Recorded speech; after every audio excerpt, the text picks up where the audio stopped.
Kemarin teman saya menanyakan bagaimana sebuah perusahaan di industri jasa keuangan itu bisa dicabut izinnya oleh OJK. Saya memberikan gambaran ilustrasi ke teman saya tersebut bahwa perusahaan di lingkup industri jasa keuangan itu di bawah pengawasan pihak otoritas, dalam hal ini OJK.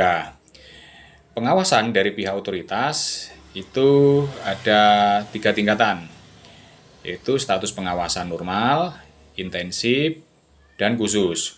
Itu menurut POJK. Tapi seingat saya itu ada versi yang terbaru, itu yang beda istilah kalau nggak salah ya. Tapi esensinya sih sama. Jadi saya mengacu ke POJK yang 3 tahap pengawasan tadi aja. Di tingkat pengawasan normal, kemudian kalau ada pemburukan kualitas tingkat kesehatan itu masuk ke tahap pengawasan intensif. Kalau semakin memburuk itu akan masuk ke tahap pengawasan khusus.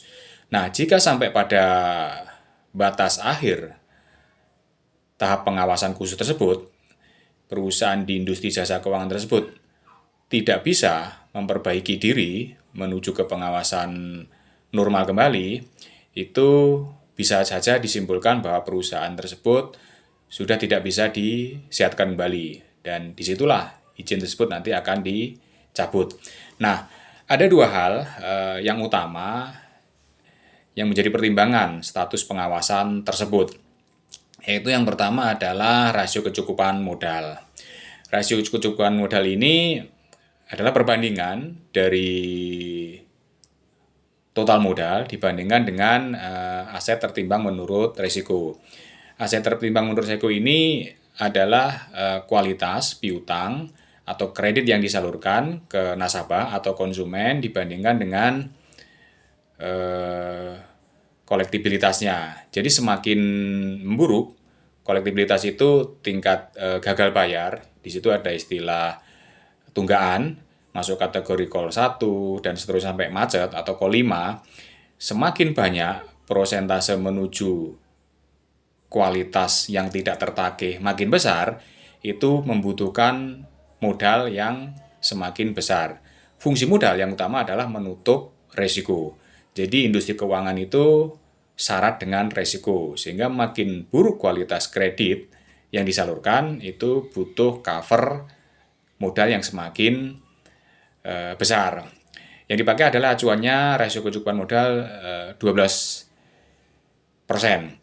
Jadi, semakin banyak yang tidak tertagih, itu maka perusahaan tersebut membutuhkan tambahan modal untuk menutup minimal rasio kecukupan modal tersebut. Semakin tinggi rasionya, berarti perusahaan tersebut semakin kuat.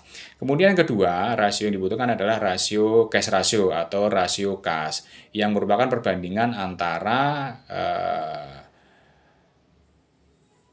uang kas atau aset lancar dibandingkan dengan kewajiban lancar. Kewajiban lancar itu adalah kewajiban yang jangka pendek. Di situ ada beberapa rasio mulai dari 5, 4, 3, dan seterusnya. Makin kecil itu makin membutuhkan pengawasan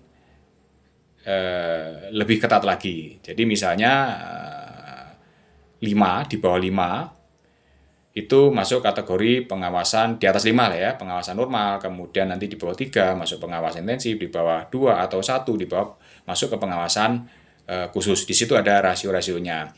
Artinya apa? Semakin kecil rasio tersebut, berarti perusahaan tersebut tidak memiliki kas yang cukup, aset lancar, atau duit yang cukup untuk menutup kewajiban lancarnya atau kewajiban dalam jangka pendek.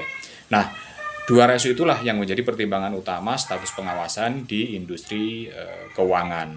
Jadi, bagi Anda yang terjun ke industri keuangan atau memegang posisi kunci di industri keuangan, itu pasti akan menjadi perhatian utama dari pelaku industri di jasa keuangan.